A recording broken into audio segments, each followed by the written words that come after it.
یہ صبح سویرے بڑے سے میدان میں ہونے والے جرگے کا منظر تھا، جہاں دو فریقین کے مابین ہوئی جانے والی لڑائی کا فیصلہ جاننے کے لیے پورا گاؤں جمع تھا۔ ملک حشمت اور سردار دستگیر ایک دوسرے کے روایتی حریف تھے، جن کی کئی سال پہلے زمینوں کی وجہ سے ہونے والے جھگڑے کے باعث لڑائیوں میں اتار چڑھاؤ آیا رہتا تھا، مگر اس بار تو جیسے حد ہی ہو گئی تھی۔ ملک حشمت کے بڑے بیٹے ملک شمشیر اور سردار دستگیر کے چھوٹے بیٹے دلاور میں ہونے والا جھگڑا اس قدر سنگین صورتحال کا روپ دھار چکا تھا کہ دونوں نے ہی ایک دوسرے پر بندوقیں تان لی تھیں۔ اس سے پہلے کہ ان دونوں کے بیچ بچاؤ کروایا جاتا، ایک کی بندوق سے نکلنے والی گولی سے دوسرے کے خاندان پر غم کا پہاڑ ٹوٹ پڑا تھا۔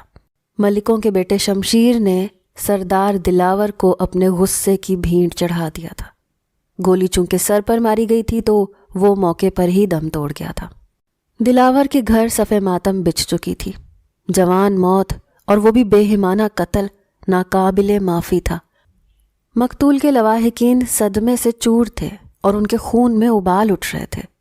گاؤں کی روایات کے مطابق جرگہ بٹھایا گیا اور ساری سچائی جاننے کے بعد ثبوت کے طور پر کئی گواہوں کو پیش کیا گیا تو شمشیر پر جرم ثابت ہو چکا تھا۔ قصاص کے لیے سردار فیملی سے ان کا ارادہ جانا تھا کہ آیا وہ خون کے بدلے خون پر راضی ہیں، رقم لینا چاہتے ہیں، یا شمشیر کے گھر کی کوئی لڑکی ونی میں لینے کے خواہش مند ہیں۔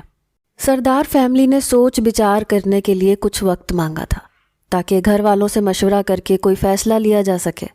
سردار دستگیر کے دو بیٹے تھے، چھوٹے بیٹے کو تو شمشیر نے قتل کر دیا تھا، جبکہ بڑا بیٹا دریاب تعلیم یافتہ ہونے کے ساتھ ساتھ ایک رحم دل فطرت کا مالک تھا۔ چھوٹا بھائی دلاور اس کا لاڈلا تھا، گو کہ اس کو بھائی کی موت کا بے حد افسوس تھا، مگر وہ چاہتا تھا کہ قصاص کے طور پر معاف کر دیا جائے تاکہ مدتوں پرانی دشمنی کا جڑ سے خاتمہ ہو۔ لیکن سردار دستگیر غصے سے آگ بگولا تھے اور معاف کرنے کے حق میں بالکل نہیں تھے۔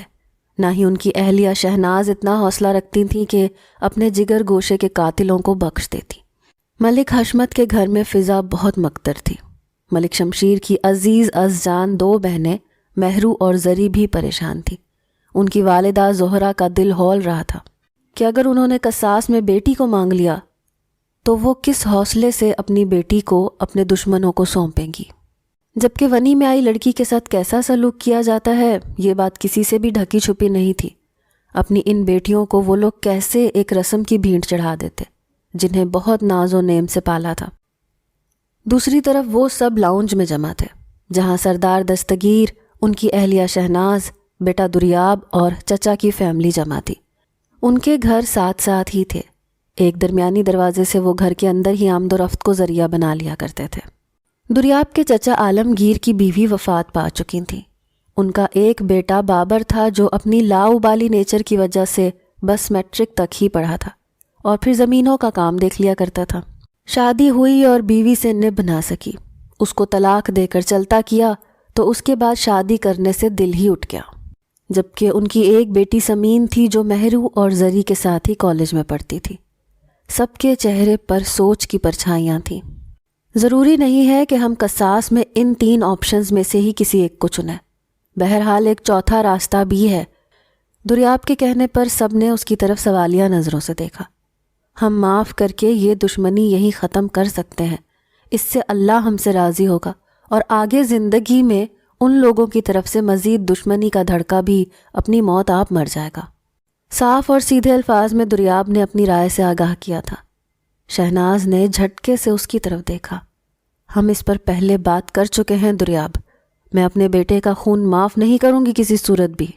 وہ یہ بات کہہ کر رونے لگی تو دریاب لب بھینچتے اپنے والد کو دیکھنے لگا۔ بابا آپ کیا چاہتے ہیں؟ خون کے بدلے خون کے حق میں نہیں ہوں۔ دوسرا رقم لے کر میں بغیرت نہیں بننا چاہتا جو اپنے ہی بیٹے کے خون پر سودے بازی کروں۔ ان کی بات سن کر دریاب کا دل دھک دھک کرنے لگا۔ تیسرے آپشن کو وہ دیکھنا تک نہیں چاہتا تھا، کچھ جا کے اس پر عمل کرنا، اور وہ یہ بھی جانتا تھا کہ پھر اس کام کے لیے اسے ہی قربانی کے لیے کہا جائے گا۔ بابا پلیز، آپ جانتے ہیں میں ونی رسم کے سخت خلاف ہوں۔ اور سردار دستگیر کی سرد نگاہوں کو دیکھتے وہ ایک دم چپ ہوا۔ ہم انہیں وہاں پر تکلیف دیں گے جہاں وہ سب سے زیادہ درد محسوس کریں گے۔ شہناز نے ان کی تائید میں سر ہلایا۔ کل جرگے میں تمہارا اور ان کی کسی بھی بیٹی کا نکاح ہوگا، یہ ہمارا فیصلہ ہے، اور تم دلاور سے اتنی محبت تو کرتے ہی ہو کہ اس کے قتل پر اپنا رد عمل دے سکو۔ اپنی جگہ سے کھڑے ہوتے دریاب نے ان کی طرف جانا چاہا، جبکہ اپنا ہاتھ اٹھاتے ہوئے وہ بولے تھے، چچا جان آپ ہی سمجھائیں بابا کو، اگر یہ سب کچھ ہماری طرف سے ہوا ہوتا اور وہ ونی میں سمین کو مانگتے تو کیا آپ دے دیتے؟ کیا تب بھی آپ کے لیے یہ بہت معمولی سی بات ہوتی؟ کسی کی بھی بیٹی کو ڈھور ڈنگر کی طرح سمجھتے ہوئے اس پر ظلم کرنا اور اس کے بھائی کی سزا ایک معصوم لڑکی کو دینا کہاں کا انصاف ہے چچا جان؟ وہ ان سب کو منانے کی ہر ممکن کوشش کر رہا تھا، لیکن گھر کے بڑے بدلہ لینے کی ضد پر اڑے رہے۔ ٹھیک ہے، تو پھر اس کے ساتھ روایتی سلوک نہیں کیا جائے گا اور اس کو وہی حیثیت حاصل ہوگی جو اس گھر کی بہو کو دی جانی چاہیے۔ یہ بات کہتے ہوئے وہ تن فن کرتے منظر سے ہٹ گیا۔ اگلا دن آن پہنچا۔ سرپنچ کے سامنے جیسے ہی سردار دستگیر نے اپنا فیصلہ سنایا، ملک حشمت نے بے اختیار دل پر ہاتھ رکھا تھا۔ مہرو ان کی جان تھی تو زری ان کا دل، وہ کیسے ان دونوں کے بغیر رہ سکتے تھے؟ مگر شمشیر کے کیے کو بھگتنا تو تھا ہی، سو شام کو نکاح کی رسم کا کہتے وہ شکستہ قدموں سے جیپ کی طرف بڑھے۔ جانتے تھے کہ گھر کی خواتین کی جان سولی پر لٹکی ہوگی۔ شمشیر تو قتل کرنے کے بعد سے فرار تھا، اور اب جب اسے پتہ چلے گا کہ اس کی لاڈلی مہرو پر کیا قیامت ٹوٹنے کو ہے تو وہ چاہ کر بھی کچھ نہیں کر پائے گا، کیونکہ قصاص میں رقم یا خون کے بدلے خون کو سرے سے ہی نظر انداز کر دیا گیا تھا۔ جیسے ہی وہ گھر میں داخل ہوئے، مہرو بھاگتی ہوئی ان کے پاس آئی۔ بابا سب ٹھیک رہا؟ کیا فیصلہ ہوا؟ وہ پیسے لینے پر مان گئے نا؟ زری اور زہرا بھی ان کے قریب آئیں تو وہ بیٹیوں کو اپنے بازوؤں کے حلقے میں لیے بے اختیار رو دیے۔ وہ شخص جس کا ایک روب اور دبدبا تھا، آج اسے یوں روتے دیکھ کر مہرو کی گویا جان لبوں پر آ گئی۔ زری انہیں دیکھ کر رونے لگی، جبکہ زہرا نے دوپٹہ منہ پر رکھ کر سسکی کو روکا۔ وہ جان گئی تھیں کہ کیا فیصلہ ہوا ہے، اور اپنی بیٹیوں کو یہ بتانا کہ ان میں سے کوئی ایک ونی ہو کر جائے گی بہت مشکل امر تھا۔ بیٹا مجھے معاف کر دینا، تمہارا باپ بہت مجبور ہے میری جان۔ مہرو کے ماتھے پر پیار کرتے وہ بولے تو وہ ٹکر ٹکر ان کا چہرہ دیکھنے لگی۔ زری کی شکل سفید پڑ گئی۔ وہ بہت ڈرپوک تھی اور سنگین صورتحال میں ہاتھ پیر چھوڑ دینے والی لڑکی تھی۔ مہرو نے باپ کا رونا، ماں کی سسکیاں اور بہن کی ایسی اتری صورت دیکھ کر گہری سانسیں اندر کھینچی، گویا صبر کو انہیل کیا تھا۔ اسے اندازہ ہو گیا تھا کہ اس کا باپ کیا کہنا چاہ رہا ہے، لیکن کہہ نہیں پایا تو یوں ضبط کھو بیٹھا تھا۔ بابا اپنی فیملی کی محبت میں خود کو میں 100 بار قربان کر سکتی ہوں۔ آپ کی مہرو کمزور نہیں ہے اور میں وہاں اکیلی نہیں ہوں گی، میرا اللہ میرے ساتھ ہوگا نا، اور آپ سب کی دعائیں۔ بس زندگی میں کبھی آپ میں سے کسی سے بھی ملاقات ہو یا سامنا ہو تو دیکھ کر اندیکھا مت کیجیے گا مجھے۔ تب آپ کی مہرو مر جائے گی، تب اس کی موت ہو جائے گی۔ بھرائی آواز میں کہتے کہتے آخر وہ پھوٹ پھوٹ کر رونے لگی۔ اس کے ایسے الفاظ پر زہرا اسے خود سے لگاتے دھاڑے مار مار کر رونے لگی۔ شام 5 بجے نکاح تھا اور وہ سب ایسے بیٹھے تھے جیسے کسی راہ چلتے قافلے کو ڈاکوؤں نے لوٹ لیا ہو اور ان کے پاس کچھ نہ چھوڑا ہو۔ لٹے پٹے سے، شکستہ اور ٹوٹے ہوئے دل کے ساتھ، خالی نظریں لیے وہ ایک دوسرے سے بھی نگاہیں چرا رہے تھے۔ مہرو اپنے کمرے میں جا کر ایک ایک چیز کو چھو کر اسے آخری بار محسوس کر رہی تھی۔ جانتی تھی کہ اب واپسی کسی معجزے کی صورت ہی ممکن ہے۔ نیچے آئی تو اس کے بابا اس کے منتظر تھے۔ بہن اور ماں سے ملتے اس نے اپنے آنسوؤں پر بند باندھے رکھا۔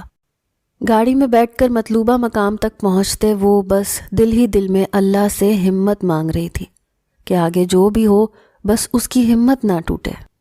دونوں فریقین کے مابین معاہدے کے بعد اب نکاح چونکہ ہو جائے گا تو شمشیر کو ان کی فیملی سے کوئی خطرہ نہیں ہوگا، اور سردار دستگیر کے مطابق اب ان کی بیٹی پر وہ اپنا حق کھو دیں گے۔ کچھ ہی دیر میں نکاح کی رسم ہو چکی تھی۔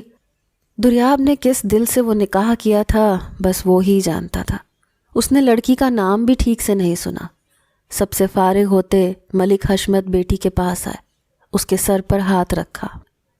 مہرو نے نوحہ کناں نظروں سے انہیں دیکھا اور ضبط سے لب سی لیے۔ سب اپنے اپنے گھروں کو روانہ ہو گئے۔ سردار دستگیر، سردار عالمگیر، ان کا بیٹا بابر اور دریاب کے پیچھے پیچھے چلتی وہ گھر کے اندر آ گئی۔ دریاب اپنے کمرے میں جا کر بند ہو گیا۔ اس کا سر درد سے پھٹ رہا تھا، یہ سوچ سوچ کر کہ اب وہ رواحہ کو کیا جواب دے گا، جو اس کی محبت تھی اور دوست بھی۔ جہاں وہ جاب کرتا تھا رواحہ بھی وہیں ملازمت کرتی تھی، اور اب دونوں کو ساتھ کام کرتے 3 سال ہو چکے تھے۔ ان دونوں کے بیچ بہت ذہنی ہم آہنگی تھی۔ رواحہ اس سے محض 2 سال چھوٹی تھی، لیکن اس لڑکی کی عمر کو جانتے وہ جیسے زلزلوں کی زد میں آ گیا تھا۔ جب اس نے گاڑی میں ہی نکاح نامے پر ایک نظر دوڑائی، محض 19 سال، ایک بچی کو 30 سالہ مرد سے بیاہ دیا گیا تھا، اور وہ بھی ونی رسم کے تحت۔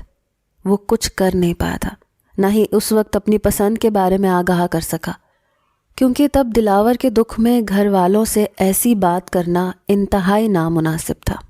سر کے بال مٹھیوں میں جکڑے وہ جیسے پلِ صراط پر کھڑا تھا کہ اب رواحہ کو کیسے اپنا سکے گا، اور ونی میں آئی لڑکی جس کے ساتھ اس کے والدین شاید ایک نارمل زندگی اس کو گزارنے بھی نہ دیتے، کیونکہ بہرحال وہ اس آدمی کی بہن تھی جس نے اس گھر کے لاڈلے بیٹے کا قتل کیا تھا۔ وہ لاؤنج کے بیچوں بیچ کھڑی تھی۔ مختلف کمروں سے نکلتے لوگوں کو اس نے آتے دیکھا۔ گھر کی خواتین اسی کے انتظار میں تھیں۔ مہرو خود پر ہونے والے ظلم کے لیے تیار تھی۔ دل ہی دل میں اللہ کو پکارتی، وہ قدموں کی چاپ کو اپنی طرف بڑھتا محسوس کر رہی تھی۔ آنکھوں کو سختی سے میچے ہونے کے باوجود گالوں پر بہتے آنسو اس کے ڈر اور خوف کی غمازی کرتے تھے۔ شہناز کچھ دیر اسے اسی طرح دیکھے گئی، جبکہ باقی گھر والے انہی کے رویے کو دیکھنا چاہ رہے تھے، جس کے بعد مہرو کی حیثیت کا تعین کیا جانا تھا۔ سردار دستگیر نے بغور شہناز کا چہرہ دیکھا، جو خالی خالی نظروں سے مہرو کو تک رہی تھی، اور ان کے پاس جا کر کھڑے ہوئے۔ ان کے کندھے پر ہاتھ رکھ کر اپنے ساتھ لگاتے ایک تھپکی دی، گویا انہیں بتایا تھا کہ ان کے بیٹے کے خون کا بدلہ وہ لے چکے ہیں۔ لڑکی کے چہرے کو دیکھتے ان کا دل تعصب سے بھر گیا۔ گو کہ ان کی بیٹی نہیں تھی، مگر پھر بھی ان کا دل اس بچی کے آنسوؤں بھرے چہرے کو دیکھ کر نرم پڑا۔ مگر دوسرے ہی پل اپنے بیٹے کی موت کو یاد کرتے وہ سر جھٹکتے وہاں سے چل دیے۔ تمہارے بھائی نے کیا قیامت ڈھا دی ہمارے گھر پر، اسے ترس نہ آیا ذرا بھی؟ بولو، اسے بازوؤں سے پکڑ کر جھنجھوڑتے وہ بولی تو مہرو نے ڈرتے ڈرتے ان کی طرف دیکھا تھا۔ شہناز نے اسے مارنے کے لیے ہاتھ اٹھایا، اور مہرو کے منہ سے برآمد ہوتی گھٹی گھٹی چیخ پر ان کے ہاتھ پہلو میں گر گئے۔ وہ ظالم نہیں بن سکتی تھیں، یہ ان کی سرشت میں ہی نہیں تھا، مگر ہاں اس لڑکی کو دیکھ کر اپنا بیٹا یاد آ رہا تھا، تو اسی لیے وہ مہرو کی طرف سے منہ پھیر گئی۔ سمین، اسے کچن میں لے جاؤ اور سارے کام کرواؤ، یہی اس کی سزا ہے، دل پر پتھر رکھتے انہوں نے کہا۔ مہرو رونا بھول کر انہیں حیران نظروں سے دیکھے گئی۔ اس نے تو سنا تھا کہ ونی میں آئی لڑکی کو بہت مارا پیٹا جاتا ہے، مگر اس گھر کے مکین شاید فطری طور پر ہی امن پسند تھے۔ سمین کے ساتھ وہ کچن میں آئی تو سمین نے بے ساختہ اسے گلے سے لگایا۔ کالج میں کبھی کبھار ہی ملاقات ہو جایا کرتی تھی، مگر انہوں نے کبھی بھی خاندانی دشمنی کو اپنے بیچ آنے نہیں دیا تھا۔ ابھی بھی وہ اپنی تائی کے رویے کا مداوع کرتے اسے گلے سے لگا گئی تھی۔ ان کی باتوں کو دل پر مت لینا، وہ ابھی بیٹے کے غم میں ہے، تمہیں تھوڑا سا برداشت کرنا پڑے گا۔ میں سمجھ سکتی ہوں، اللہ کرم کرے گا، اس سے زیادہ خود کو دلاسا دیتی مہرو مسکرا دی۔ اگلے روز تڑکے ہی دریاب شہر روانہ ہو گیا۔ اس نے اپنی بیوی کو دیکھا تک نہ تھا، بس نام اور عمر سے واقفیت تھی اس کی۔ اب اس کو جا کر رواحہ کو ساری بات بتانی تھی، اس کو اپنے اعتماد میں لینا تھا۔ رہ رہ کر دریاب کو مہرو نامی لڑکی پر غصہ آ رہا تھا، جس کے بھائی کی وجہ سے وہ اس مصیبت میں پڑ گیا تھا۔ رواحہ کو جیسے ہی اس نے بتایا وہ کئی پل اسے دیکھتی رہی، پھر کھلکھلا کے ہنستی۔ تمہیں پتہ ہے نا کہ میں اس پر یقین کر ہی نہیں سکتی، پھر کیوں ایسے جوک سنا رہے ہو؟ یہ سچ ہے، میری شادی ہو چکی ہے دلاور کے قاتل کی بہن سے۔ میں اس بات پر مذاق کروں گا کیا تم سے؟ دریاب کے سنجیدگی سے بھرپور لہجے میں کہنے پر اس کی آنکھیں یکا یک پانیوں سے بھر گئیں۔ لیکن دری پھر ہمارا کیا ہوگا؟ سب ختم نہیں ہوا ہے۔ میں گھر پر بات کروں گا اور میری شادی تم سے ہی ہوگی، جو میں اپنی مرضی سے کروں گا۔ وہ نکاح تو زبردستی بابا کے کہنے پر کرنا پڑا۔ مجھ سے ناراض تو نہیں ہونا؟ رواحہ کو بالکل خاموش دیکھتے دریاب نے پوچھا۔ پتہ نہیں دریاب، مگر دل بجھ گیا ہے۔ مجھے کچھ وقت چاہیے اس حقیقت کو تسلیم کرنے میں، اٹل لہجے میں کہتی وہ اسے ساکت چھوڑ کر جا چکی تھی۔ دریاب نے بے اختیار اپنے دانت پیسے، جیسے دانتوں کے بیچ ان دونوں کے درمیان آنے والی رکاوٹ کو چبایا ہو۔ مہرو کو وہاں رہتے 1 ہفتہ ہو گیا تھا۔ گھر والوں میں سمین کا رویہ اس کے ساتھ دوستانہ تھا، باقی سردار دستگیر اسے مکمل نظر انداز کرتے، اور شہناز کو وہ 1 ہفتے میں اتنا جان چکی تھی کہ وہ اوپر سے سخت بننے کی بہت کوشش کرتی ہیں، مگر اندر سے ان کا دل بے حد نرم ہے۔ ڈھیر سارے کپڑے دھونے کو دینے کے بعد کچھ ہی دیر تک وہ 2 ملازماؤں کو بھی بھجوا دیتی کہ مہرو اکیلے تھک نہ جائے۔ اسے اپنی ساس پر بہت پیار آتا اور اپنے بھائی شمشیر پر غصہ، جس نے اتنے رحم دل لوگوں کے ساتھ اتنا ظلم کیا۔ چونکہ ان کی اور چچا کی فیملی کے بیچ ایک دروازہ تھا جس کی وجہ سے آنا جانا آسان تھا، تو سمین انہی کے گھر پائی جاتی تھی۔ یہ صرف مہرو کی وجہ سے نہیں تھا، بلکہ وہ پہلے بھی ادھر ہی رہا کرتی تھی۔ کیونکہ اس کی تائی شہناز اکیلی ہوتی تھی، وہ خود بھی گھر میں تنہائی کا شکار رہتی تھی، تو وہ دونوں ایک دوسرے کا بہت سہارا تھے۔ اب مہرو کے آ جانے سے سمین کا پہلے سے بھی زیادہ وقت ادھر گزرنے لگا، تو اس کا بڑا بھائی بابر بھی وہاں آنے جانے لگا۔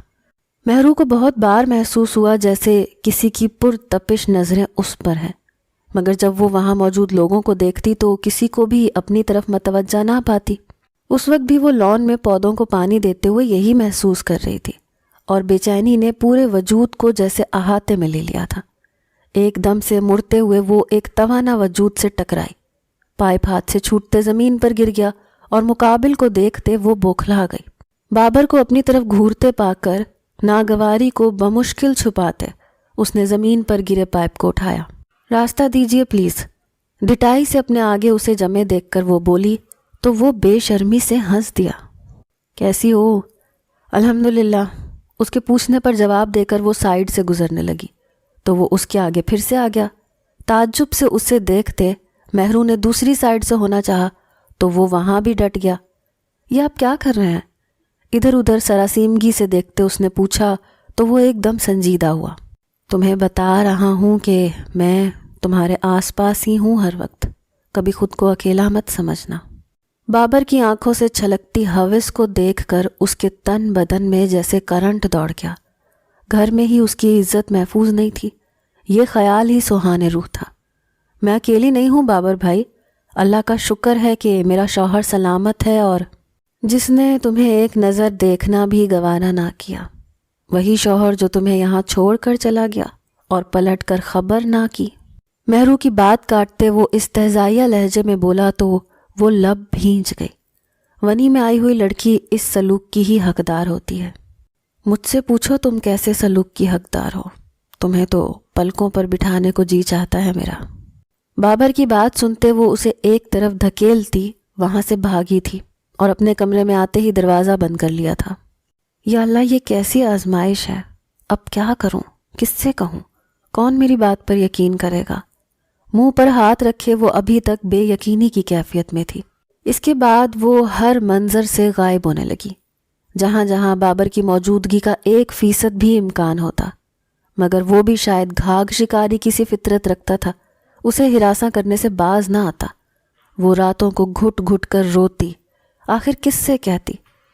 صرف ایک سمین ہی تھی جو اس سے بات کیا کرتی تھی، اور اسی کے بھائی کی یہ حرکات وہ کیسے ایک بہن کو بتاتی، اور کیا سمین اس پر یقین کر لیتی؟ ایسی ہی ایک شام وہ گھر کی پچھلی سائڈ پر بنے ہوئے لانڈری میں کپڑے دھو رہی تھی۔ اس کی طبیعت کچھ ٹھیک نہیں تھی، رات بھر بخار تھا اور شدید ٹھنڈ کی وجہ سے زکام کے ہوتے سر درد کی شکایت تھی، لیکن اس نے کسی پر بھی ظاہر نہ کیا اور کپڑے لیے اپنا کام نمٹانے لگی۔ بابر شاید ایسے ہی کسی موقع کی تلاش میں تھا، دبے پاؤں چلتے اس کی طرف آ گیا۔ آخر کب تک بچو گی مجھ سے؟ ہم دونوں اپنی تنہائی ایک دوسرے کے وجود سے بانٹ سکتے ہیں۔ آخر کس بات کا ڈر ہے تمہیں؟ کسی کو کچھ نہیں پتہ چلے گا۔ اس کے گھٹیا مطالبوں کو سنتے مہرو رو پڑی۔ خدا کے لیے آپ میرا پیچھا چھوڑ دیں، کیوں آپ مجھے رسوا کرنے پر تلے ہیں؟ کچھ تو خیال کریں، آپ کی بہن جیسی ہوں میں۔ چپ! خطرناک تیور لیے وہ اس کی طرف بڑھا۔ بہن مت کہنا، ایک بہن ہے میری اور وہ کافی ہے۔ تم جیسیوں کو بہن تھوڑی بنایا جاتا ہے، ہاں، جس سے شوہر نے منہ نہ لگایا ہو۔ دریاب تو شاید اندھا ہے جو تمہیں میرے لیے چھوڑ کر چلا گیا، مگر خیر، مجھے اپنا وقت رنگین کرنا آتا ہے، چاہے تمہاری رضامندی ہو یا نہ ہو۔ اس کی طرف بڑھتے ہوئے وہ بولا، اور جیسے ہی اس کے دوپٹے کو بابر اتارنے کو تھا، مہرو کی دل دوز چیخ دور تک گونجتی چلی گئی۔ رواحہ کا رویہ اس کے ساتھ سرد ہوتے ہوتے اتنا روڈ ہو گیا تھا کہ دریاب کو سمجھ آنے لگا تھا کہ اس کے گریز کے پیچھے چھپی وجہ کیا ہے۔ اس نے دو ٹوک بات کرنے کا سوچا، اور رواحہ بھی جیسے اسی انتظار میں تھی۔ دریاب، اگرچہ میں تمہارے ساتھ ہی زندگی گزارنا چاہتی تھی، مگر کسی کے اوپر سوتن بن کر آ جانا مجھے منظور نہیں ہے۔ ہوں گی تو میں تمہاری دوسری بیوی ہی، اور دوسراہٹ کا عذاب تم نہیں سمجھو گے۔ وہ لڑکی جو تمہارے نکاح پر ہے، اس پر میں سوتن بن کر مسلط نہیں ہونا چاہتی۔ تمہیں اب اسی کے بارے میں سوچنا چاہیے۔ اللہ کو حاضر ناظر جان کر تم نے اسے اپنے نکاح میں لیا ہے نا، تو پھر ہمیں اس موڑ پر ایک دوسرے کو الوداع کہہ دینا چاہیے۔ دریاب نے اس کے لہجے کی پختگی کو دیکھتے خاموشی اختیار کرنا ہی بہتر سمجھا، کیونکہ اگر وہ اسے چھوڑنے کا فیصلہ کر چکی تھی تو اسے روکنے سے کچھ حاصل نہیں تھا۔ دل پر ڈھیر سارا بوجھ لیے وہ وہاں سے اٹھا تو اس کے موبائل پر بابا کی کال آنے لگی۔ کیسے ہو برخوردار؟ جا کر واپسی کا راستہ بھول گئے ہو کیا؟ سلام دعا کے بعد ان کا شکوہ سنتے اس نے گہری سانس بھری۔ جی بابا، جلد چکر لگاؤں گا۔ آج ہی آ جاؤ، تمہاری ماں یاد کر رہی تھی تمہیں بہت۔ جی بابا۔ وہ جو پہلے ہی رواحہ کی وجہ سے ڈاؤن فیل کر رہا تھا، حامی بھرتے فون رکھ گیا اور گاڑی گاؤں کے راستے پر ڈال دی۔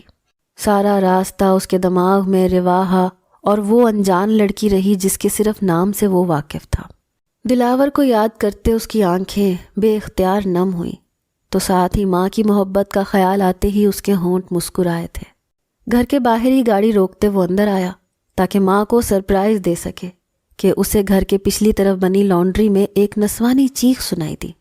تیز قدموں سے چلتے وہ ادھر بڑھ گیا، اور وہاں کا منظر دیکھتے اس کے وجود سے گویا شرارے سے پھوٹنے لگے۔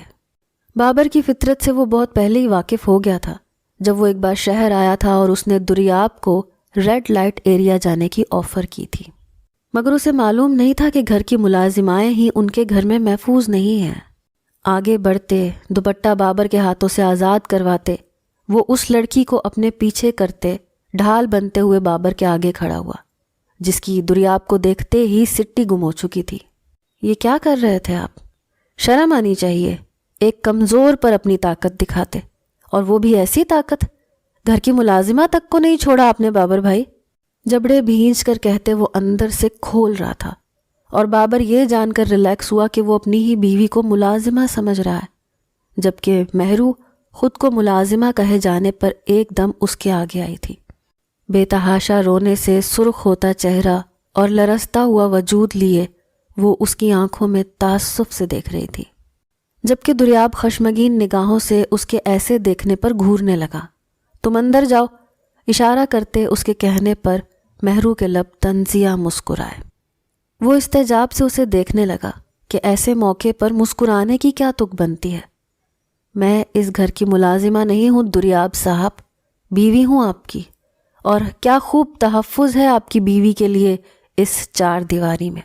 اس کے منہ پر گویا تماچا رسید کرتے وہ جا چکی تھی، اور دریاب کا وجود زلزلوں کی زد میں تھا، اور اس کے سامنے کھڑے بابر کو اب اپنی موت صاف دکھائی دینے لگی۔ اس سے پہلے کہ وہ بھاگتا یا اپنے بچاؤ کے لیے کچھ کرتا، دریاب نے اس کو دبوچتے اپنی لاتوں اور گھونسوں پر رکھ لیا۔ مار مار کر اسے ادموا کرتے وہ خود ہانپنے لگا۔ گھر کے باقی افراد بھی وہاں آ گئے۔ صورتحال کو جانچتے ہی سب کو سانپ سوکھ گیا۔ سردار دستگیر نے عالمگیر کو دیکھتے نظریں پھیری تو وہ ان کی بات کو سمجھتے وہاں سے بابر کو لے کر نکلتے چلے گئے۔ لاؤنج میں مکمل سناٹا تھا اور اس سناٹے کو چیرتی ہوئی دریاب کی آواز، سب شرمندگی سے سر جھکائے کھڑے تھے۔ میں اس شرط پر نکاح کے لیے مانا تھا کہ میرے نام سے منسوب لڑکی پر کوئی ظلم نہیں ہوگا اور وہ اس گھر میں محفوظ ہوگی، لیکن یہ آپ لوگوں سے نہ ہو سکا۔ اگر آج میں نہ آتا تو کسی کو پتہ نہ چلتا جو قیامت اس گھر پر ٹوٹتی۔ میری بیوی کو میں آپ کے حوالے کر کے گیا تھا اماں، یہ خیال رکھا ہے آپ نے اس کا؟ ماں کو شکوہ کنہ نظروں سے دیکھتے وہ اپنے کمرے کی طرف بڑھ گیا، لیکن ساتھ ساتھ مہرو کا ہاتھ تھامنا نہیں بھولا تھا۔ سب نے ایک دوجے سے نظریں چرائی تھیں اور اس بات کو تسلیم کیا تھا کہ ان سے غلطی ہوئی ہے اور وہ اپنی اس غلطی کو سدھارنے کے لیے تیار تھے۔ کب سے ہراساں کر رہا تھا وہ تمہیں؟ اسے روم کے وسط میں کھڑا کرتے کڑے تیور لیے دریاب نے پوچھا تھا۔ بہت پہلے سے، وہ منہ میں منمنائی تھی۔ اس کا غصہ دیکھتے وہ دنگ تھی۔ تو یہ منہ میں زبان کیا گروی رکھی ہوئی تھی؟ بتا نہیں سکتی تھی؟ اس کی دھاڑ پر وہ اچھل پڑی۔ کسے بتاتی؟ کون یقین کرتا؟ یہ کہتے اس کی آنکھوں سے آنسو چھلکے تو وہ کچھ نرم پڑا اور اپنے تاثرات کو گہری سانس کھینچتے قابو کیا۔ تم ماں کو بتا سکتی تھی نا؟ وہ تو مجھ سے بات ہی نہیں کرتی تھی اور انکل بھی نظر انداز کرتے تھے۔ بس ایک سمین تھی، اس کے ساتھ کیسے یہ بات کرتی؟ وہ تو اپنے بھائی کے خلاف جا کر یہ بات کبھی بھی نہ مانتی۔ اس کی وضاحت پر دریاب شرم کی اتھاہ گہرائیوں میں خود کو ڈوبتا محسوس کر رہا تھا۔ بے اختیار آگے بڑھتے اس کے رونے کے باوجود لرزتے وجود کو باہوں میں بھر لیا۔ اچھا چپ، رونا بند کرو، میری غلطی ہے، مجھے خیال رکھنا چاہیے تھا، معاف کر دو پلیز۔ اس کے سر کو تھپکتے وہ بولا تو مہرو کو مزید رونا آ گیا۔ کس نے اسے یوں دلاسا دیا تھا؟ ایک عرصہ ہوا تھا اپنے گھر والوں سے دور ہوئے۔ میں اپنے گھر میں ہوتی تو کبھی ایسا نہ ہوتا میرے ساتھ۔ تم اپنے گھر میں ہی ہو اور تمہارے والدین سے ملنے بھی چلیں گے۔ یہ ایک طرح سے مداوا ہے اس تکلیف کا جو تمہیں یہاں سے ملی ہے۔ اس سے ایک دم الگ ہوتے وہ حیرانی سے اسے دیکھنے لگی۔ ونی میں آئی لڑکی کو وہ اس کے والدین سے ملوائے گا؟ بھیگی آنکھیں لیے وہ مارے حیرت کے اسے دیکھ رہی تھی۔ دریاب کو اس کے چہرے پر بے حد پیار آیا۔ بے ساختہ جھکتے وہ اس کی آنکھوں پر لب رکھ گیا تو وہ ہڑبڑاتے ہوئے 2 قدم دور ہوئی۔ زیر لب مسکراتے دریاب نے اس کے گریز کو دیکھا، جبکہ اسے مسکراتے دیکھ کر مہرو کے حواس اڑنے لگے۔ کہاں وہ غصے سے آگ بگولا ہو رہا تھا اور اب اس کا یہ روپ۔ اس سے پہلے کہ وہ مزید اس کے چھکے چھڑواتا، مہرو کمرے سے نکلتی چلی گئی۔ پیچھے وہ اس کی تیزی پر ہنس دیا۔ زندگی اس لڑکی کے ساتھ خوبصورت ہو سکتی تھی اگر وہ کوشش کرتا، اور اس نے یہ کوشش کرنا ابھی سے شروع کر دیا تھا۔ وہ جانتا تھا کہ خوبصورتی کی ابتدا ہو چکی تھی۔